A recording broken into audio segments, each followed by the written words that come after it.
Hey guys, it's Astora and welcome to one of the games that was initially for the MOAB with every gun. This is the CM901 on bootleg.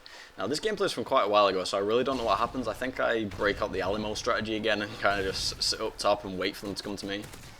Not necessarily wait, we all know that's a very high traffic area, so it was kind of logical to do that sort of thing, especially because the guys I was playing against, they weren't all that good, to put it lightly, so, I mean, I think that's putting it kindly actually, but for the most part this is a relatively fast-paced gameplay in terms of like defensiveness, but I'm not really doing my particular thing where I rush about and stuff like that.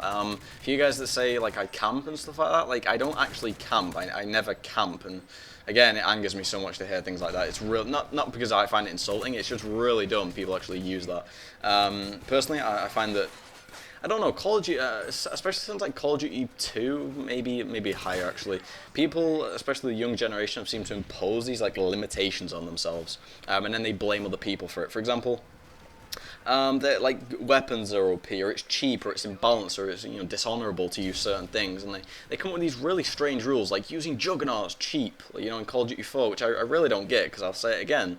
All that done was add 25% extra health, and stopping power, which everyone was fine with, added 25% extra damage. I don't get it. I don't get it, I never will. I think it's just a rage thing where people are like, oh, he's camping just because they died and they're unhappy with that. And for the most part, it's really hard to camp in Call of Duty because, everyone knows the maps inside, they're out, they're so small, and it's really easy. So very quickly, guys, I do apologise. I got on a tangent before I even got into the initial, what I wanted to talk about, which is the psychology of Call of Duty. Now, I kind of put this in the terminology of the gold star mechanic, or the certificate mechanic, or the sticker mechanic, purely because it reminds me of when I was a child. When I was a child in school, I was like a little goody two-shoes, so I'd always get little gold stickers. I would always get gold stars, like stickers, certificates, things like that when I was a little kid. Doing simple things like high attendance, doing all your work, colouring in between the lines, I don't know. Keeping in the lines, silly things like that. And always, what it would do, it would point you in the right direction. And it's really good for children because you kind of stick to doing what you do. And I've always done that. I've always like appreciated getting rewarded for doing good things. And that's what Call of Duty is. That's essentially what it does. And I'm like, as an amateur game developer going into hopefully industry within the next 4 or 5 years, it's amazing to me because it's one of the best mechanics introduced in the last 10 years of gaming. FPS games before this were relatively simplistic. They would just jump around, shoot, like Quake, Unreal, things like that. And Counter-Strike was probably the deepest shooter along with Battlefield. Now, when Call of Duty 4 came into the mix, again, props to the developers because it just tugs on the the mind strings, and it just makes people keep playing and playing and playing because, as you guys know, you're all Call of Duty players. You have things in your face constantly, whether it be 10 points, 50 points, 100 points for doing whatever menial little objective, whether it be killing someone, planting a bomb, capping a flag, picking up a flag, assists, even getting kill streaks and things like that. Call of Duty tries its best to pack everything onto the HUD, so you're just embraced in it. Okay, whether it be the map, the score system, the specialist perks as you can see in the bottom right, and everything always pops up right in the middle of the screen. And it can be quite annoying sometimes, but for the most part, it's changed it's changed the future of gaming, especially FPS games. Because as you'll notice, after Call of Duty 4 had its ridiculous success and it skyrocketed the franchise into what it is today. And as we all know, it's just continual to get stronger and stronger. Every single game's copied it.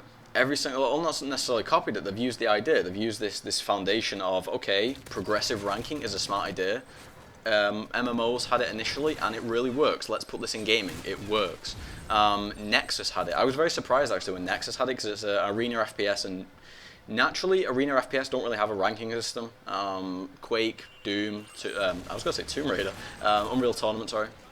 All of them never had them. They were just, get in the game, play deathmatch. You win the game, well done, you won a game. Okay, if you didn't win the game, you better get better at it because, hey, there's nothing else is going to help you. Learn the pickups, etc., etc. Learn the maps, learn the jump spots. And it was very, very interesting. It's very interesting to see how people adapt to it. It's very, I'm a sucker to it as well. I'm like max prestige on every single Call of Duty game. I thrive on unlocking things. I don't know why. And I made a tweet saying it's funny how people are psychologically beaten by the Call of Duty system and its progressive ranking. I didn't mean that in a derogative way either. I didn't mean like, oh, you're a dumbass for falling victim to it.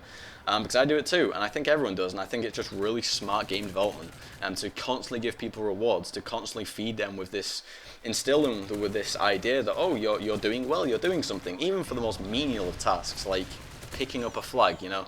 Domination, you start the game within 10 seconds. You've got 50 points or 100 points, whatever you get for capping a flag, and you really do get points in Modern Warfare 3, for example, for doing anything, even running. Okay, if you run enough, you get marathon. You get marathon. If you get enough assists because you can't clean up your kills, you get assist bonuses. You get a ton of rewards. It's very interesting to see. And again, Call of Duty is not the greatest FPS game. I've played it for years. I can tell you that. It's not the greatest FPS game. It's not the most hardcore FPS game. It's very simplistic. But the design for it is flawless. And the execution of that design is, again, flawless. So props to the developers. Other than that, guys, my next video will probably be explaining camping. It's a big issue with me. And other than that, I'd like to say thank you and peace out.